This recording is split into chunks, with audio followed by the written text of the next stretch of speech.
Hi, everyone, and welcome to episode 171 of the Medieval Podcast. I'm Danièle Cebulski, also known as the 5-Minute Medievalist. Well, this week, the big story is, of course, the funeral of Queen Elizabeth II.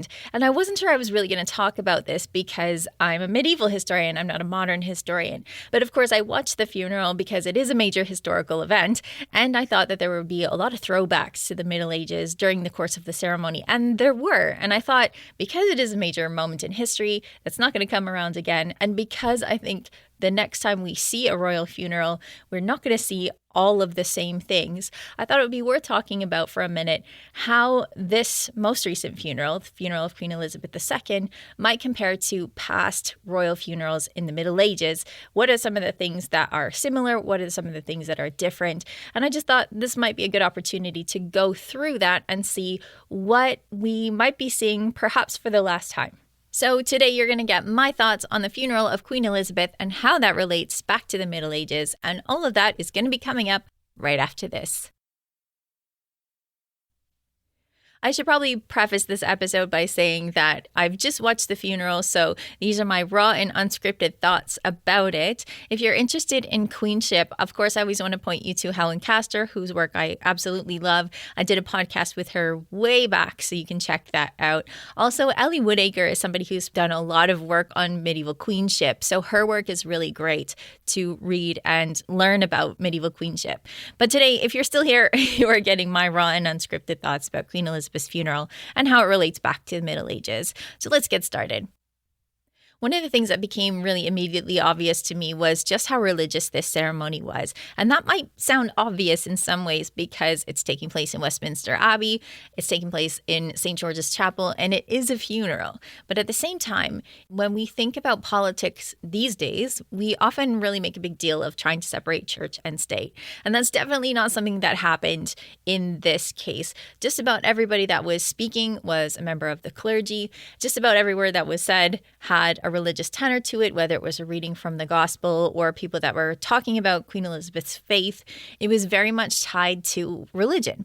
So the very religiousness of this ceremony brings us back to the Middle Ages in a couple of really important ways. The first one being you can't actually be an anointed queen of England or an anointed king of England without actually having been anointed in a church by an archbishop. So this is a really important part of the ceremony, part of coronation that is really fundamental to the rite itself. So it happens in a church, you're anointed with holy oils, and this actually bestows divine blessing on you. It's what makes you the monarch. And this is something that harkens way back to the Middle Ages.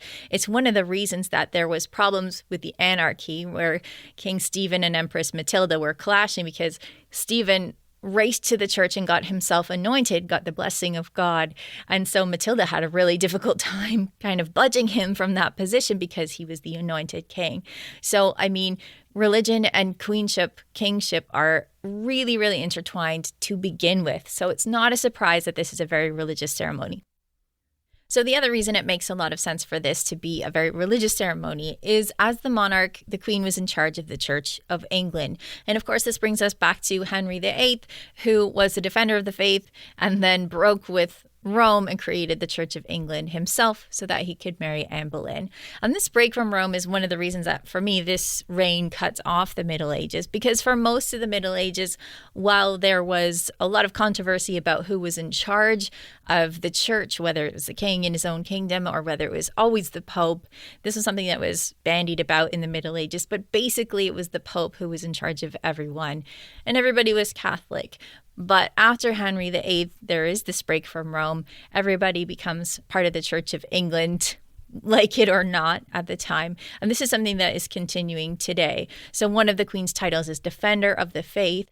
And so it is really essential that she brings this back as a master stateswoman as she was, to bring this religion back front and center in her funeral.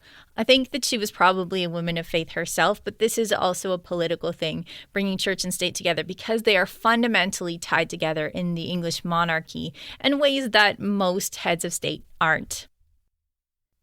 One of the reasons to think about Queen Elizabeth being the defender of the faith and having this very religious ceremony is interesting because Queen Elizabeth only became a monarch because Edward VIII had to abdicate because he wanted to marry a divorcee, Wallis Simpson. And people couldn't square the fact that Wallis Simpson was a divorcee and Edward was going to be the head of the Church of England.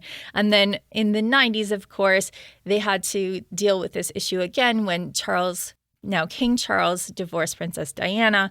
People had to decide, well, can he still become king? Can he still become defender of the faith? They decided that was okay. So it's not really surprising that you have church and state so closely intertwined, except that it's not something that we see so much these days in funerals, to the exclusion in a way of the person who's actually being honored at the funeral. So what I mean by that is there wasn't a lot of emphasis on who Queen Elizabeth was as a person. It was very much who she was as a queen. You do have some of the little nods at that. I don't know if you spotted the corgis or her favorite horse.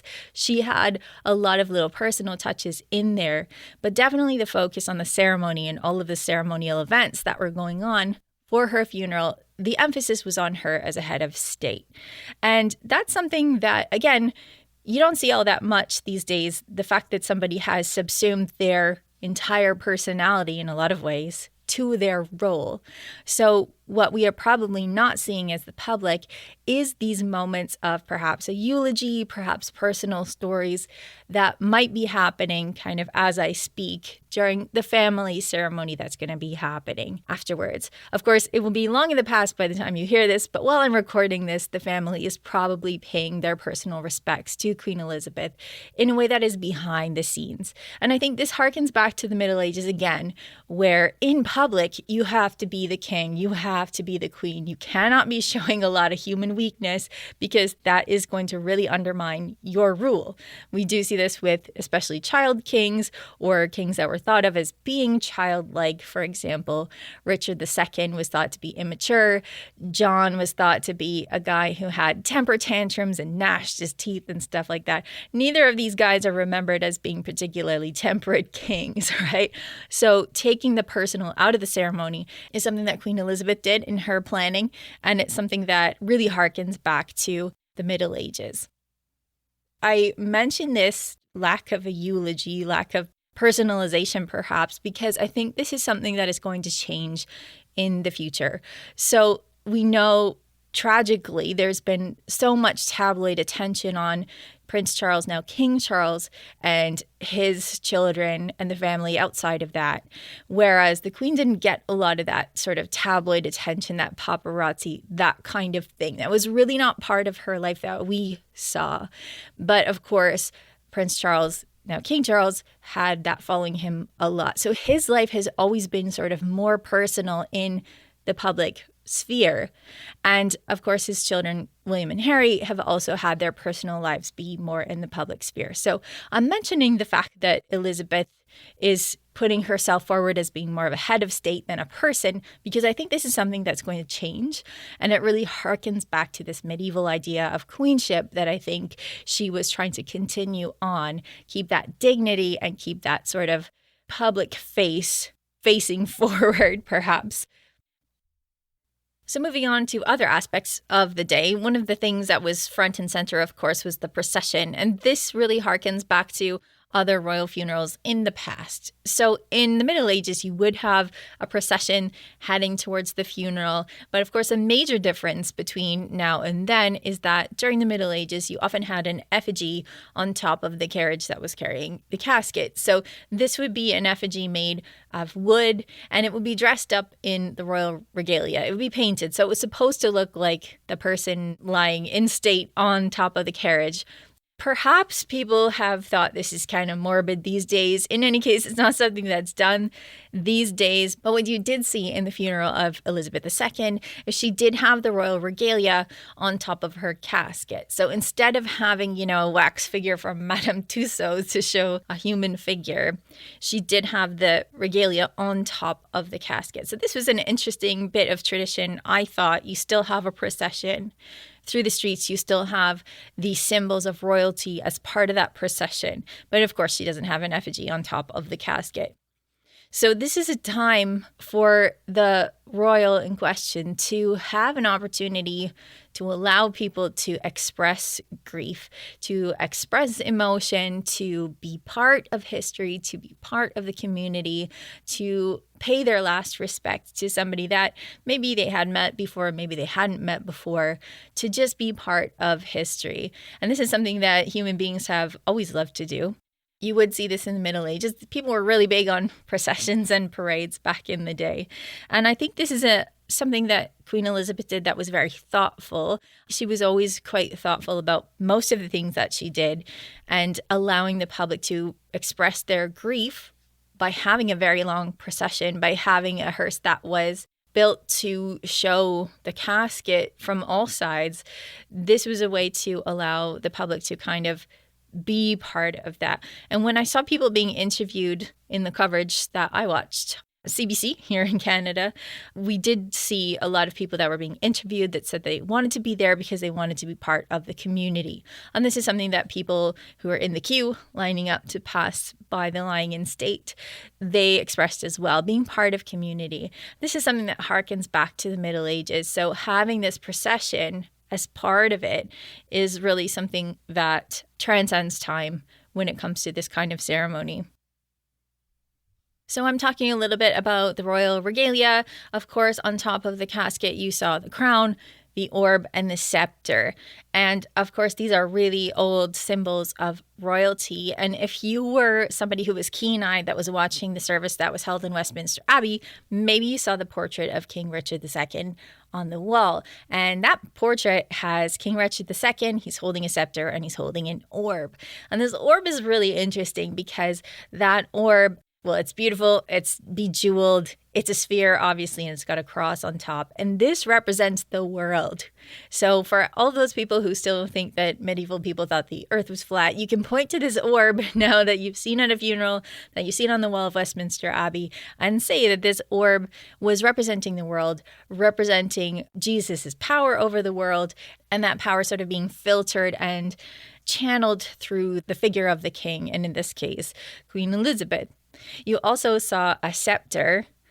It's worth mentioning that none of these crown jewels are original to the Middle Ages, and that is because all of that regalia was destroyed during the English Civil War. So these are not original to the Middle Ages. And the commentary that I did hear on CBC, I'll take a second and mention that it was Dan Snow, who's famously the founder of History Hit.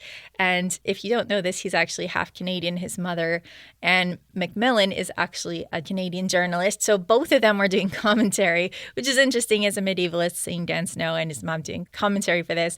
They did mention, I believe, that the scepter that Queen Elizabeth used was one that was created for Charles II, I believe. So this goes back to the Restoration, but it is not medieval. None of it is medieval. That said, you can still see that the same type of regalia was in Richard II's portrait, one of these important things being the orb. One of the things that you might also find interesting if you're into medieval stuff is that you can actually visit the crown jewels, and they're kept at the Tower of London. So while you're there, experiencing all the medieval history of the Tower of London, you can also get in a really long line and scoot past the crown jewels and actually see them for yourself, understanding, of course, that they are not actually medieval. And speaking of the Tower of London, that is, of course, the White Tower in the middle of it, built under the instructions of William the Conqueror. And another one is Windsor Castle. So let's move on to Windsor Castle. This was a good symbol of power. In fact, Dan Snow mentioned in his commentary, oh, there you can see the motte, the Norman motte there. It was a really important residence. It was a place where you could scoot right down to London very easily via the Thames, so that's important. And it was important to Elizabeth II because this was a place that she went when she needed a home, right? So she went there and spent a lot of time there during the war, during World War II. She spent a lot of time there during COVID. So this was a comfortable place for her. It felt, I think a lot of people have said it felt like home to her. And I'm bringing this up not just because Windsor is a medieval castle that's had a lot of additions on it over the years, of course, but because monarchs in the Middle Ages also got to pick where they were buried. And they got to pick that based on sentiment in a lot of ways. They might be buried in a castle that they particularly liked. They might be buried in an abbey they particularly liked. Monarchs got to choose where they were buried, and a lot of these burial places were chosen for sentimental reasons. For example, Henry II is buried on the continent, and Richard I is buried with him. They are not actually buried in England. William the Conqueror is also not buried in England because they wanted to be buried where they were more comfortable, perhaps. Or maybe they were making a statement, or maybe their families were making a statement. Speaking of making a statement, Joan, who was the widow of the Black Prince, famously didn't get buried next to her husband, the Black Prince. She actually was buried next to her first husband instead, which is a bit of a snub that raised eyebrows, I think still raises eyebrows. And of course, Queen Elizabeth II just didn't raise eyebrows anytime. She was very political, and she chose Windsor. It was a place that was comfortable for her, and she is being buried next to her husband. So there is absolutely nothing controversial about that, even though she didn't pick Westminster Abbey as the place where she wanted to be buried. While we're on the topic of St. George's Chapel, again, I'm going to tip my hat to Dan Snow and say he mentioned on his commentary on CBC that this was a chapel that was started by Edward IV, then it was finished in the Tudor era. So there you go. That's a nice medieval connection as well. But if we are talking about the service, especially the one at St. George's Chapel, you can really see what Nicholas Orme was talking about in the podcast that I did with him on church going. So if you're looking at the layout of how people are seated for this funeral, you see there's the choir, where you actually have an actual choir sitting, and the altar where all of the action is happening. And that is where all the elites are sitting, right? That's where the king is sitting. That's where the relatives of the queen were sitting. And everybody else is sitting past the choir where they can't even really see anything, especially because they've created an aisle. They've arranged the chair so that there's an aisle. They can't actually see what's going on there. They just have to listen. And if you look at how everyone is laid out, it really still gives you a structure of society right there in tableau. So, of course, this is very medieval, including who gets invited to this kind of thing. So who got invited to this kind of thing? It is a different cast of characters than you saw at Harry and Meghan's wedding, right? You saw a lot of pop stars and you saw a lot of celebrities, people that they knew, friends, and all that kind of thing. At the Queen's funeral, you saw people that she knew and was close to, but you also saw like all of the important people in society. Many of those people were church dignitaries. Many of those people were dignitaries from different countries, and many of those people were aristocrats. And when you look at how they're seated, again, this is showing you how everybody ranks. So if you were looking very closely, you may have seen that there were more medals near the front. Right? So there's more medals close to the choir. And as you get further towards the back of the church, there are fewer medals. And again, if you're sitting near the aisle, like right up close, you are in a better position than the people who are sitting further back. So all of this is like seating people at a wedding. This is very carefully meant to show how important you are in this ceremony. It seems like something that is perhaps too medieval and too impolite to be doing these days, but it is something that is always done at a political event, and you can see it done very clearly here. So again, if you're eagle-eyed, you could see the dignitaries from Commonwealth countries that were really close to the choir, but, not necessarily in the front of the row. Moving further back down the church, if you were eagle-eyed, you could also have spotted Charles Spencer, Earl Spencer, who is a friend of this podcast, and also an important peer. But even he was seated further towards the back of the church. And so, again, this is showing how important you are to this service, to making a statement. So this is something, again, you'd really see in every medieval church service, which is something that Nicholas Orme talked about. Everybody sitting in the church is going to be sitting, depending on who they are, right? Their rank.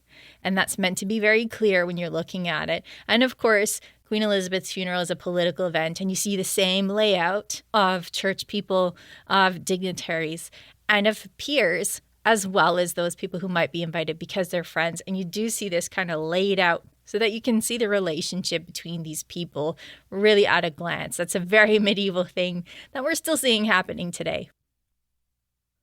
I'm watching this funeral, imagining myself being somebody who is probably relegated near the back. it really became kind of an acoustic experience. And I really think this is something that, again, brings us back to the Middle Ages, because especially if you can't see what's going on at the front, you're listening. And something that probably struck you as it struck me, as it always strikes me going into a cathedral, is just how amazing those acoustics are. When you hear people singing, it just carries throughout a cathedral, where even though, because of the acoustics, you can't always understand what the people are saying. Even though in this ceremony they're speaking in English, back in the Middle Ages they'd be speaking in Latin, you can't really tell what they're saying. So it becomes all about the music. It becomes all about the chords and the relationship between notes, the relationship between harmonies. The music becomes a place where you can feel moved, even if you can't tell what they're saying. And I think that that's a place where we can still kind of find our way back to the Middle Ages a lot of times, is hearing church music because of the intervals, right? Because of the style of the music. Most people, when they hear church music, they know it's church music because of those intervals, those chords. And so when you think about being there in a medieval church, at a funeral, whether you're there this week or you're there, 500, 700 years ago, the experience of having that singing wash over you in a way that maybe you can't understand what they're saying, but you can understand the feeling that is being generated. And I think that's something that can really bring us back in time as if no time has passed. And that's something that was visible to me and audible to me when I was watching this funeral myself. And finally, something that I have no doubt people are going to be talking about by the time this podcast comes out is who showed human grief and how did they show it and was it appropriate? This is a place to kind of think back to the Middle Ages again. So first of all, let me preface that by saying there is no right way or wrong way to show grief. So we shouldn't be judging people on how they're showing grief to begin with. But when we're looking at this as a performance, how does this show up? Well, in the funeral for Queen Elizabeth II, most people were very stoic. They weren't showing a lot of emotion. I only saw a few people with Kleenexes. And you did see for a minute, King Charles III had some tears in his eyes. I think when they were singing God Save the King right at the end of the service, I imagine most people, if not all people, could really empathize with this moment of really having finality to the death of his mother and a new phase of his life beginning. So I don't know what was going through the king's mind at that time, but he was allowing himself to show some grief. This is something that we can't really touch that well when it comes to the past. We don't know if people most of the time were weeping and wailing at a funeral. At least the men. In a lot of ways, it was appropriate for women to show emotion, just as it is now, unless you're Meghan Markle and then everyone will rip you apart no matter what you do. But putting that aside, if we go back to the Middle Ages, it's very hard to know what people's emotions were and how they were performing them. Sometimes you have chroniclers that are saying somebody fell down in grief, but that's not usually something that you see around the actual funeral ceremony itself. So we don't really have a great idea about whether most of the time people were showing grief at a funeral. If you were a newly anointed king, you might not want to show a huge amount of grief at the funeral because you don't want to look weak. And of course, in the Middle Ages, the standard for men was to be very rational, very logical. You didn't want to show a huge amount of emotion when it came to kind of state events because that meant that you didn't have control of your emotions. I do want to kind of qualify that by saying that a lot of men showed emotion in medieval literature, well, quite a lot, especially Lancelot, for example. He's always passing out. But if you are a king and you're at a funeral and this is your first kind of big occasion to show that you are powerful, maybe you're not going to be expressing grief as much outwardly. But what I didn't see at Queen Elizabeth's funeral that I would expect to see if I traveled back in time and went to a medieval royal funeral is that nobody was scared at Queen Elizabeth's funeral, right? Nobody was giving each other the side eye as to having to make a new alliance or really think about how they might really be undone in a lot of ways by this transition of power. I know there's a discussion about which of Charles III's staff should still have positions. I know that there are people, real people, who are dealing with that right now. But at this funeral, you weren't seeing a lot of people who are at the top of power worrying that they were going to lose that power because of this transition. And I think that's something that you might see more of in the Middle Ages. People who were maybe a little bit nervous and maybe thinking about themselves more than they were thinking about the monarch who they were there to celebrate. Maybe thinking about what they had to do to consolidate their position. That's not something that we saw this time around. Fortunately, because this transition of power was a very peaceful one. And of course, that's what you wanted. That's what you always want, is a peaceful transition of power. In the Middle Ages, in England, this is not something that was necessarily always true. I think after the funeral, you'd have a lot of people who were perhaps sidling up to people that they felt it was important to know. And so this is something that is different. But you do still have, as the people watching around the world, the people in the chapel itself, a lot of people looking at the new king and wondering how he's going to reign. Here in Canada, we do have King Charles as our head of state now. We have a prime minister, but we also are under the Commonwealth. So there's a lot of discussion right now about how King Charles is going to rule. And of course, this is something people would be thinking about at the time, looking at the monarch in the funeral and wondering what this reign is going to be like for them. So even in a peaceful transition of power, this is something that is a throwback to the Middle Ages. You're always thinking, what is this new monarch going to be like as a leader, as a ruler? And are we going to have to do anything about it, is what you're thinking in the Middle Ages. Whether that's, find a whole new country to live in, or perhaps just keep on keeping on.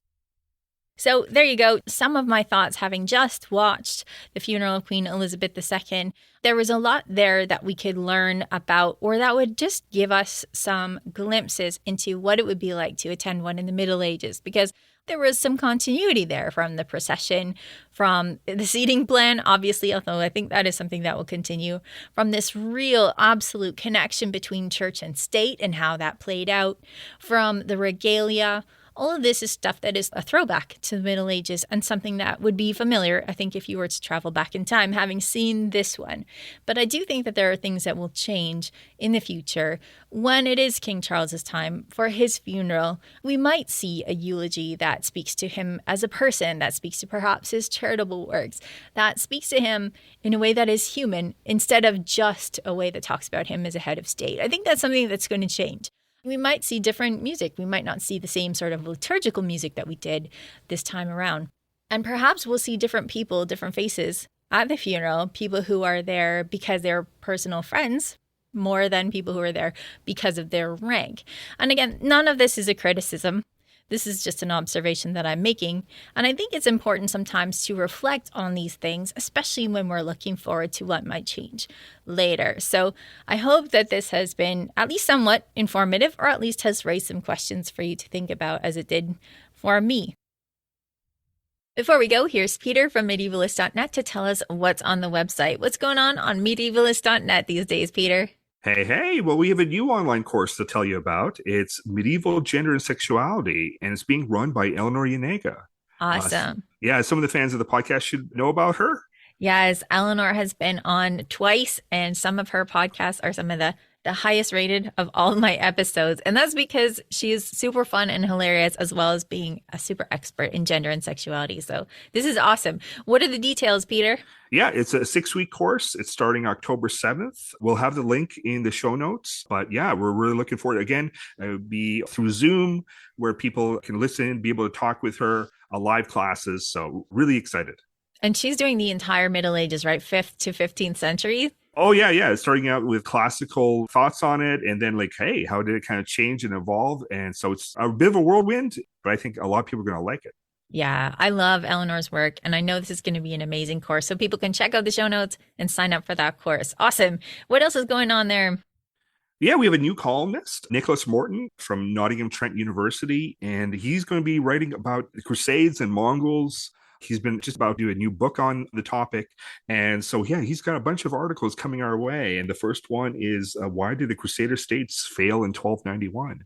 That is a big question. I think people are going to be very curious to read what his answer is to that. We've got that. Plus, we've got a fun little piece called Words of Wisdom from the 13th century, a new translation I came across of this collection of epitaphs and poems just kind of fun little things. And I picked my favorite 13 of them. I love medieval advice. It's some of my favorite stuff. So can you give us a preview of one of the bits of advice from this source? Indeed, indeed. He says, hunger is the best cook among those who have ever existed or ever will be.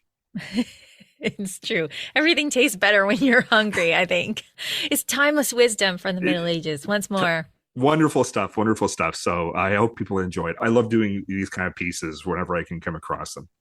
Yeah, I think people will definitely enjoy it. Well, thanks, Peter. There's lots of good stuff going on medievalist.net. Thanks. As always, a big thank you to everyone who supports this podcast through medievalist.net's page at patreon.com.